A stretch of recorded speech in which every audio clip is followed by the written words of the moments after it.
Assalamualaikum warahmatullahi wabarakatuh. Selamat pagi Sobat Siber Polri sekalian dimanapun Anda berada. Selamat datang di podcast Jumat Curhat Siber Polda Jabar. Podcast yang akan membahas isu-isu mengenai seputar dunia siber dan juga tindak pidana mengenai siber. Kemudian pada hari ini saya juga tidak sendirian. Hari ini saya sudah ditemani oleh salah satu narasumber yang hadir untuk menjawab dan juga sharing mengenai topik yang akan dibahas pada hari ini, yaitu tentang modus penipuan segitiga yang ada di media sosial. Di depan saya sudah hadir Ibu Ibda Nyimas Ayu. Beliau adalah Kanit Tipiter Polres Cimahi. Izin Ibu. Ya. Apa kabar? Alhamdulillah baik. Luar biasa ya. Untuk sekarang di Cimahi, terutama di Tipiter, ini kesibukannya apa aja nih? Kesibukannya yang jelas kita ada beberapa kepentingan kayak Satgas Pangan, khususnya di Bawang Putih. Terus kita juga ada gerakan pangan murah, dan juga kita jangan lupa untuk melanjutkan kewajiban kita, yaitu bagian penegakan hukum. Kita karena di unit Tipiter kita fokusnya pada cyber dan juga pidana tertentu, ya kita akan melaksanakannya dengan sebaik mungkin. Oke, kalau dalam ruang lingkup dunia cyber itu kira-kira sekarang yang perkara yang paling banyak dihadapi itu perkara apa, Bu? Oke, ini mungkin jadi prolog kita aja, biar nggak terlalu tegang gitu, mungkin ya. Di Cimahi itu perlu diketahui bahwa kota Cimahi, Polres Cimahi itu terbagi bukan hanya kota aja, tapi ada juga Kabupaten Bandung Barat. Dan gak semua orang menerima modernisasi secara global. Jadi bisa dikatakan singkatnya, mau masyarakat kota, mau masyarakat desa atau kabupaten, semuanya pasti memiliki peluang untuk menjadi korban tindak pidana. Khususnya sekarang nih yang maraknya di bidang online. Betul. Nah, banyak sekali tindak pidana yang diterima oleh unit Tipiter, khususnya di Polres Cimahi, yaitu adalah tindak pidana segitiga, tapi di media sosial atau di online. Nah, tindak pidana segitiga ini ya kalau bisa kita katakan mungkin beberapa masyarakat masih awam ya dengan namanya. Dan beberapa masyarakat mungkin mengetahui bentuknya tapi nggak tahu namanya. Nah, mungkin saya sebagai pendahuluan mungkin akan menceritakan sedikit definisinya ya. Jadi tindak pidana segitiga online itu adalah merupakan suatu tindak pidana penipuan yang dilakukan atau melibatkan 3 unsur sekaligus di ruang cyber, yaitu 3 unsurnya itu pelaku, penjual asli, dan juga pembeli asli. Nah, pelaku ini berperan sebagai jembatan manipulatif atau lebih sering kenalnya sebagai calo. Nah, pelaku ini berdiri di antara kedua belah pihak, yaitu penjual asli dan juga pembeli asli. Nanti pelaku ini akan berperan sebagai yang mengarahkan atau yang mengondisikan, mengendalikan komunikasi, transaksi dari kedua belah pihak sehingga mereka tidak menyadari bahwa mereka sedang dimanipulasi oleh si pelaku. Oke, berarti si pelaku ini reach out ke pembeli dan penjual juga. Iya, betul. Dengan cara mengkondisikan supaya dia membuat skenario seolah-olah bahwa si penjual ini tuh dia mengatasnamakan penjual dan pembeli juga gitu. Oke. Nah, biasanya hal tersebut terjadi terutama di platform-platform seperti apa, Bu? Sebenarnya semua platform bisa menjadi peluang untuk terjadinya tindak pidana ini. Tapi lebih seringnya sih Facebook Marketplace. Ataupun sekarang dulu nih kita sering pakai namanya OLX. Tapi sekarang udah nggak dipakai. Nah, itu jadi sumber kejahatan. Dulu Facebook Marketplace juga sering kita pakai, tapi sekarang udah jarang jadi sarana kejahatan. Tapi tidak menutup kemungkinan di platform atau aplikasi yang lain kayak Instagram. Sekarang Instagram juga marak banget nih. Para pelakunya juga main di Instagram. Dia memasang foto-foto yang meyakinkan para calon-calon pembeli. Nah, itulah yang menjadi sarana mereka nih untuk menebar umpan-umpan kejahatan. Terkait modus penipuan segitiga ini di Tipiter Polres Cimahi sendiri, khususnya unit cyber itu sudah pernah ada pengungkapan terkait modus penipuan segitiga? Untuk pengungkapan saat ini kita masih berusaha ya, karena sebenarnya pengungkapan ulangi ya. Sebenarnya tindak pidana ini banyak sekali marak. Iya. Cuman kendalanya kebanyakan itu karena para korban atau calon pembeli atau pembeli asli lah itu lama melaporkannya. Ada gap time-nya, gap time transaksi ini yang menjadi keuntungan bagi para pelaku. Hitungan, jangankan hitungan menit, hitungan detik aja udah ada gap time dalam transaksi, udah akan sulit untuk men-trace atau melacak follow the money-nya. Iya, follow the money. Karena kan salah satu cara yang paling gitu itu adalah dalam penipuan online itu adalah follow the money ya, Bu ya? Iya, betul. Salah satunya. Oke. Nah, berarti kan di sini kita tadi kan berbicara mengenai di media sosial, terutama khususnya Facebook Marketplace. Nah, gimana cara mereka itu bisa beroperasi di Facebook Marketplace contohnya? Modusnya itu seperti apa sebetulnya? Oke, ini kita ngomong tidak mengeneralisasi, tapi kebanyakan masyarakat Indonesia itu tergiur dengan harga yang lebih murah. Oke, itu udah pasti. Itu udah pasti. Ya, bahkan saya pun sama. Iya, gitu. Oke, itu kan bakal jadi kekuatan para pelaku nih. Nah, dia karena sudah mengerti celah-celah orang Indonesia yang tergiur, gampang tergiur, kayak gitu. Gampang percaya. Ya. Nah, jadi awalnya ini kenapa bisa terjadi tindak pidana ini? Itu pertama sekali karena si pelaku ini melihat penjual asli memosting iklan misalnya suatu barang atau kendaraan deh. Contoh saya posting jual motor. Oke. Katakan Riksa ada motor yang nggak kepake mau dijual di Facebook dengan spesifikasi dokumen lengkap, barangnya bagus, informasinya jelas.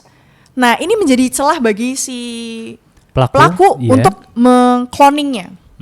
Jadi ada postingan, dia unduh, dia buat, dan dia cloning kembali foto, dokumen, video, identitas, juga informasi, sama persis dengan iklan yang dibuat oleh AA Risa. Oke. Setelah dibikin sama persis, dia pasang harga yang lebih murah. Yang jauh lebih murah dibandingkan punya yang AA. Ya. Dan dengan tujuannya, kenapa seperti itu, dengan dipasang lebih murah, dia dan mengambil segala informasi itu membuat calon pembeli lebih yakin nih bahwa ini penjual aslinya. Penjual asli dan barangnya sama, harga lebih murah. Mending aku pilih yang ini nih gitu. Karena kalaupun secara normal ya mungkin kita mikir kayak orang yang jual lebih mahal mungkin ini malah calo gitu kan. Itu dia. Nah, Oke. Jadi semisal ternyata ada postingan yang lebih murah, si korban menghubungi pelaku. Betul. Nah, kemakan nih umpannya si pelaku nih. Pembeli menghubungi si pelaku. Ya diterima baik dong, berarti kan umpannya kemakan. Nah, tapi sebelumnya karena si pembeli sudah menghubungi si pelaku menghubungi si penjual asli. Seolah-olah dia ingin membantu si temannya yang mau beli kendaraan. Nah, dihubungilah si penjual asli ini.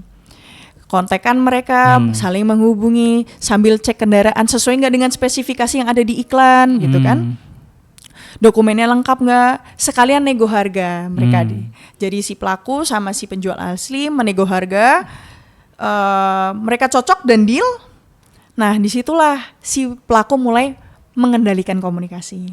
Dia akan mengatakan, saya sekarang lagi di luar kota. Nanti AA Riksa ketemu aja nih sama Bu Neni gitu. Itu nanti kalau ditanya sama Bu Neni, AA Riksa siapa? Sepupu saya aja. Oke. Setelah deal si pelaku akan menghubungi nih, mengendalikan kembali kepada si pembeli asli. Dia akan ngomong menyambut baik kepada si pembeli. Kemudian si pembeli ini akan mengecek sesuai informasi yang ada di iklan. Saling nego-nego, cocok, deal. Nah, si pelaku mulai menjalankan aksinya. Dia mengendalikan si pembeli. Dia bilang, ini sekarang saya ada di luar kota. Nanti ketemu aja sama sepupu saya. Namanya Ariksa. Gitu. Nanti Bu Neni ngaku aja sebagai teman saya. Gitu. Nah, setelah mengendalikan kedua belah pihak, pelaku akan mengendalikan kembali nih. Untuk mempertemukan mereka berdua. Menentukan lokasi dan jam untuk mempertemukan di suatu lokasi atau kita sering sebutnya COD deh. Oke, COD ya. Nah, dengan adanya skema COD kan membuat pembeli asli lebih yakin, makin percaya ya, makin begitu. percaya. Oke lah, akhirnya disitulah eksekusi kejahatan mulai dimulai. Mereka bertemu, nanti mereka saling berkomunikasi. Ariksa ya, sepupunya si ini Ano gitu. Okay. Atau sepupunya si Jojo, kita katakan Jojo. Okay. Sepupunya si Jojo ya? Iya. Bu Neni temennya Jojo ya? Iya bener. Oh iya, aku mau cek fisik ya gitu. Diceklah kendaraannya sesuai dengan iklan, kondisinya sesuai, dokumennya lengkap. Merasa yakin dong pembeli asli. Nah akhirnya, oh ya perlu diketahui sebelum mereka bertemu, nih, si penjual asli dan pembeli, si pelaku ini sudah mengendalikan atau mengkondisikan si pembeli asli dengan rekening dia. Oke. Jadi dia bilang nanti transfernya ke rekening aja ya. Gitu. Jadi pas udah oke, deal, melihat barangnya bagus, dokumennya lengkap, si pembeli asli ini langsung oke deh, setuju aku deal, aku transfer ya. Nah, biasanya si pembeli-pembeli atau calon pembeli itu tidak meng-cross check ulang. Rekeningnya ini enggak atas nama ini. Dia enggak, dia langsung kirim karena sudah diarahkan sebelumnya. Karena juga mungkin istilahnya melihat barang pun yang udah mau dia beli udah di depan mata, mungkin udah nggak fokus lah istilahnya. Ya, oke, karena udah tergiur lah. Kemudian dia transfer lah uang itu ke rekening pelaku. Jadi, oh ya aku bawa ya kendaraannya. Loh, tunggu dulu Bu Neni, ini kan belum dibayar gitu. Loh ini udah ada buktinya. Itu bukan rekening saya, Bu Neni nipu saya ya. Loh itu kan sepupunya Ariksa, jangan-jangan Ariksa ya sekongkolan. Nah itu yang akhirnya dari gap ini, perselisihan inilah itu terjadilah saling tuduh dan saling menyerang. Ada yang mengaku dia menuduh dia sebagai pelaku dan ada yang berperan sebagai korban. Padahal mereka dua-duanya sama-sama korban. Cuman bedanya yang satu mengalami kerugian material, yang satu lagi tidak. Iya, karena istilahnya yang pembeli juga dia kehilangan uangnya juga betul. Gitu kan. Oke. Cuman permasalahannya di sini adalah perbedaan dengan penipuan online pada umumnya itu. Contoh ya kan, seperti yang pernah terjadi itu di mana seseorang kan membeli sebuah barang, contoh kayak tadi sepeda motor di Facebook Marketplace. Nah, dengan harga yang murah. Nah, orang kan takutnya tuh semisal bilangnya lokasinya di luar kota apa segala macam, setelah transfer hilang kan. Nah, masalahnya modus penipuan segitiga ini posisinya di mana ada COD di situ. Nah, jadi merasa teryakinkan. Permasalahannya di situ. Dan pembeli, terutama pembeli, karena targetnya mungkin pembeli ya korbannya, itu tidak akan merasa adanya unsur penipuan di sini, gitu kan. Yang mana ketika penipuannya itu berhasil dilakukan gitu, malah timbul konflik antara penjual dan pembeli. Betul. Begitu. Biasanya sih kebanyakan langsung diputus setelah transaksi itu selesai. Langsung blokir nih si pelaku, kedua belah pihak langsung diblokir. Jadi tidak bisa mengkonfirmasi si ke jembatan manipulatifnya itu si pelaku. Oke, itu dia sobat Siberpolri sekalian. Tadi kita sudah bahas sedikit banyaknya mengenai modus dari penipuan segitiga yang ada di media sosial. Memang secara modusnya cukup cerdik juga ya. Ini karena kan memanfaatkan psikologi dari penjual dan pembeli ya Bu ya. Iya betul. Terus kemudian si pelaku ini yang ininya tuh dia mengcloning postingan, baik itu di Facebook Marketplace ataupun di tadi platform lainnya, dengan berpura-pura seolah-olah dia adalah penjual yang asli. Begitu. Terus kemudian si pelaku ini menghubungi atau reach out dari penjual dan pembeli supaya bisa dikondisikan oleh si pelaku ini. Oke. Nah, kemudian nih Bu, dari modus para pelaku penipuan segitiga ini, apakah mereka bergerak secara individual atau memang ada yang pergerakannya secara kelompok? Kebanyakan individual. Karena dia dengan individual aja bisa menggerakkan banyak orang. Apalagi langsung dua pihak lagi, penjual asli dan juga pembeli asli. Kebanyakan sih mereka orangnya independen dan fleksibel. Independen dan fleksibel. Berarti sejauh ini belum ada temuan terkait seperti jaringan atau kelompok yang memang dia khusus di situ. Belum ada. Oke. Nah, kemudian terkait modus penipuan segitiga ini, sebelum kita lanjut ke obrolan berikutnya, mungkin ada pesan atau pesan kepada para sobat Siberpolri semuanya yang ada di rumah terkait upaya pencegahannya harus seperti apa? Silakan. Oke, buat teman-teman yang sekarang sering membelanjakan uangnya nih, lagi hobi-hobi buat shopping. Nah, kita bukan mengajari atau menggurui, tapi sedikit memberikan edukasi dan juga ilmu pengetahuan kepada teman-teman nih untuk lebih berhati-hati, apalagi di marketplace ataupun sosial media yang mengatasnamakan penjualan barang atau kendaraan. Jadi dari kami, dari Unity Peter Polres Cimahi menyarankan untuk lebih berhati-hati terhadap akun-akun yang mulai mungkin bisa diwaspadai. Akun-akun yang bisa dikatakan bodong, dengan identitas pemilik akun yang tidak jelas. Yang kedua, jangan mudah tergiur dengan harga yang lebih murah. Pastikan lagi, cross-check, recheck lagi, apakah dari identitas tersebut sejalan atau sesuai dengan nomor rekening ataupun identitas kendaraan nih. Identitas kendaraan cocok nggak sama identitas pemilik kendaraan? Dari identitas kendaraan dan identitas pemilik kendaraan cocok nggak dengan identitas pemilik nomor rekening? Kalau sudah cocok, sudah diyakinkan, berarti itu memang pemilik aslinya atau penjual aslinya. Nah, ini juga sebagai saran kepada teman-teman, ini kan bukan hanya tipu segitiga aja, tapi biasanya merambat juga ke tipu online. Jangan mudah memberikan kode OTP, PIN, ataupun percaya dengan link-link dari sumber-sumber yang tidak jelas. Karena biasanya itu akan mengakibatkan kerugian, baik finansial maupun kerusakan reputasi dari pribadi masing-masing. Iya, itu dia. Yang tadi yang paling penting ada cross-check dan selalu cocokkan setiap data yang ada gitu. Ketika kita mau membeli sebuah barang gitu kan, cocokkan terlebih dahulu gitu kan, supaya ya kalau udah cocok kan enak ya Bu ya. Kalau udah cocok enak gitu. Oke, ini selanjutnya ini kan ada beberapa pertanyaan gitu kan yang sudah kita ambil dari direct message yang masuk ke Siberpolda Jabar. Oke, ini sudah ditampilkan. Mungkin mudah-mudahan bisa terjawab ya Bu ya dari pertanyaannya. Ini pertanyaan yang pertama dari @jonathan55_. Halo Min, saya mau tanya, kalau modus penipuan segitiga, apa yang harus pertama kita lakukan? Mungkin istilahnya ketika menjadi korban ya, apa yang harus pertama kali kita lakukan? Karena jujur takut harus berbuat apa. Karena penjual dan pembeli kadang sama-sama dirugikan. Nah ini terkait langkah-langkahnya Bu, ketika kita sudah menjadi korban dari modus penipuan segitiga ini, apa saja yang harus kita lakukan? Oh, udah transfer atau belum? Mungkin istilahnya kalau udah korban atau enggak boleh dibahas sebelum transfer ataupun sesudah transfer. Oke. Kalau sebelum transfer pastikan lagi akun tersebut tidak bodong. Oke. Cocokkan kembali atau cross check kembali akun ataupun identitas pemilik akun itu benar-benar ada. Yang ketiga, kalau memang sudah diarahkan nih untuk ketemuan, pastikan itu nggak ada kata-kata kayak, aduh saya nggak bisa ketemu langsung. Nggak bisa. Kalau COD memang harus ketemu langsung. Jangan diwakilkan oleh siapapun.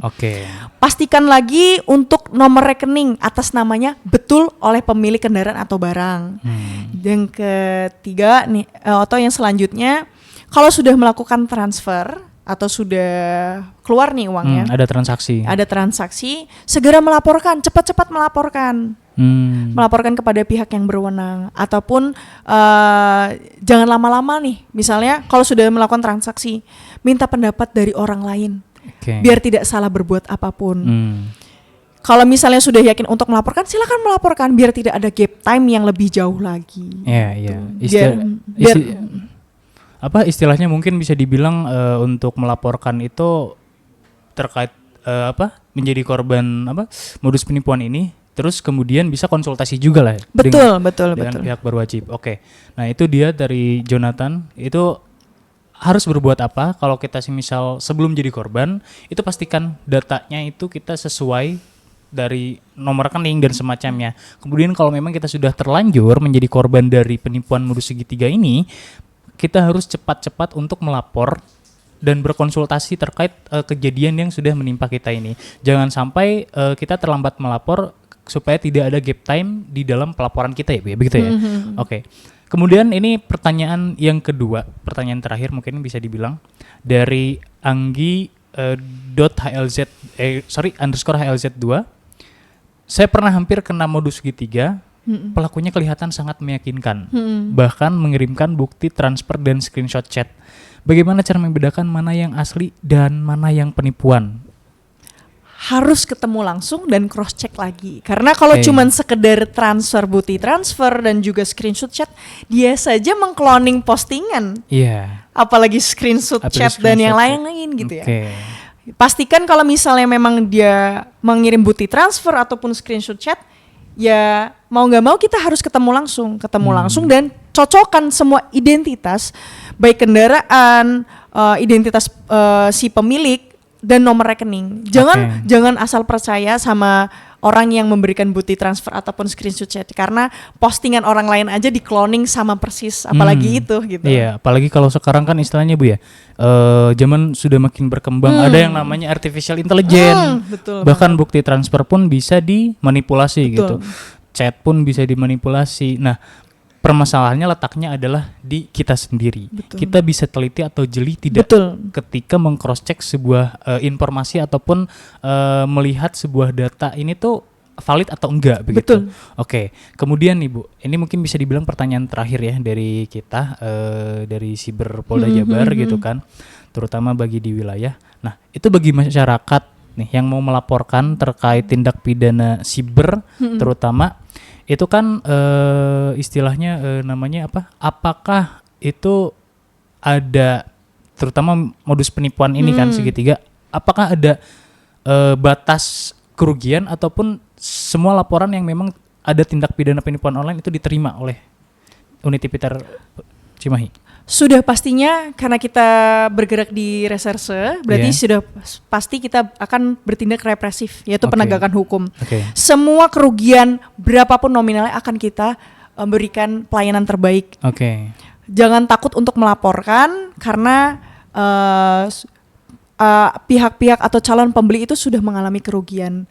Jangan sampai ada pihak lain yang terhasut gini, karena ada yang pasti akan ada yang mengaku saya menjadi korban, akan ada yang menuduh dia sebagai sekongkolan dari pelaku. Itu tidak bisa, nanti kita tidak bisa menentukan kalau misalnya bapak atau ibu atau teman-teman semua tidak melaporkan dulu. Dan memberikan bukti, mungkin bukti transfer atau rekening koran yang bisa jadi pembuktian utama dari transaksi tersebut. Kemudian sejauh ini ya Bu ya, ini paling terakhir ini, selama Ibu menjabat sebagai Kadit Tipiter di Polres Cimahi ini berkaitan dengan tindak pidana siber, apakah ada pengalaman yang mungkin istilahnya tidak bisa dilupakan lah gitu kan, pengalaman sebagai Kadit Tipiter ini, terutama dalam ruang lingkup penegakan hukum di dunia cyber gitu Bu? Kalau saya sepanjang saya berdinas di unit Tipiter, yang saya angkat ini adalah kejadian yang saya terima, laporan yang saya terima sendiri. Di mana memang ada jual beli mobil, dia memang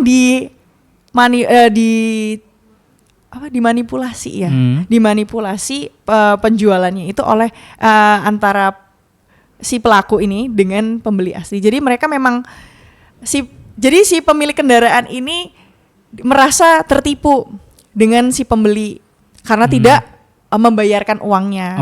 Sedangkan si pembeli juga merasa tertipu karena sudah mengirim uang. Jadi mereka saling chat-chatan, saling chat-chatan, masih saut-sautan di WhatsApp, tapi saling menjelek-jelekan. Kamu sekongkolan sama orang itu. Mana deh, saya nggak sekongkolan, ibu yang sekongkolan. Jadi saling beradu mereka. Berarti itu berangkat dari yang tadi modus penipuan segitiga. Iya, betul banget. Gitu kan. Nah, itu dia istilahnya salah satunya pengalaman yang pernah dialami oleh Ibu sendiri, bahwa bukan hanya tentang kerugian materi saja, tapi ada istilahnya bisa membuat konflik juga bagi seseorang gitu kan. Itu tidak luar biasa gitu kan. Nah, sobat Siber Polri semuanya, tadi kan kita sudah membahas banyak sekali mengenai modus penipuan segitiga ini begitu kan. Ada sedikit berbagi pengalaman juga dari Ibu gitu kan. Terus kemudian ada juga terkait pencegahannya itu seperti apa langkah-langkahnya. Dan juga mungkin tadi ada pertanyaan-pertanyaan yang sudah dijawab. Mudah-mudahan pertanyaan yang diberikan sudah bisa terjawab ya Bu ya. Ya. Bisa merasa puas gitu dengan jawaban yang sudah diberikan. Oke. Nah, mungkin untuk podcast Jumat Curhat minggu ini saya bisa katakan cukupkan sekian ya Bu ya. Itu kan karena kita kan sudah banyak membahas gitu kan dari tadi tentang modus segitiga ini begitu kan, bagaimana cara pelaku bergerak, bagaimana korban itu dimanipulasi dan penjual pun dimanipulasi. Nah, tugas kita gitu kan, terutama sobat Siberpori semua yang ada di rumah itu nomor satu adalah harus selalu tetap waspada. Kemudian harus selalu jeli dan cross check terkait apapun sesuatu yang mau kita beli di platform salah satunya media sosial begitu. Karena media sosial itu kan terbuka dan bebas gitu. Semua orang bisa melakukan apapun gitu kan. Nah, dari kebebasan itulah ada ancaman tindak pidana ataupun orang yang berbuat kriminal di media sosial. Salah satunya adalah orang yang melakukan tindak pidana penipuan online.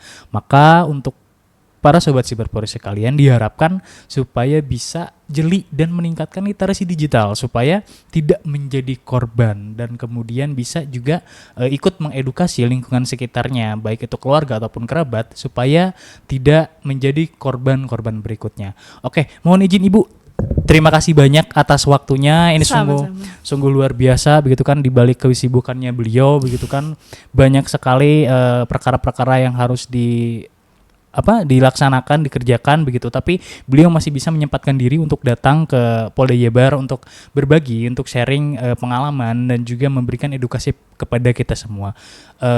Kemudian mudah-mudahan semua gitu kan informasi yang sudah kita bahas dan juga insight-insight yang sudah kita bagikan kepada sobat Siberpori semuanya bisa bermanfaat bagi sobat Siberpori sekalian dan juga terutama untuk kita semua juga begitu. Mungkin untuk podcast Siber Jumat Curhat hari ini saya cukupkan sekian. Ibu terima kasih banyak. Mohon maaf bila ada salah kata juga begitu kan. Jangan kapok datang ke sini. Jangan kapok. Mungkin kita bisa membahas hal yang lain gitu kan di lain waktu. Namun karena ada keterbatasan waktu pada hari ini juga begitu kan. Dan juga saya ucapkan terima kasih banyak kepada para sobat Siberpori semua yang sudah menyaksikan podcast Siber Polda Jabar untuk Jumat Curhat pada minggu ini. Kita akan bertemu di Jumat Curhat minggu berikutnya dengan pembahasan yang mungkin lebih menarik lagi begitu. Dan untuk podcast Jumat Curhat saya cukupkan sekian. Saya Bribtu Rizah Sidik bersama narasumber Ibu Ibda Nyimas Ayu. Pamit undur diri. Terima kasih sudah menyaksikan podcast Siber Polda Jabar. Salam presisi. Wassalamualaikum warahmatullahi wabarakatuh. Terima kasih.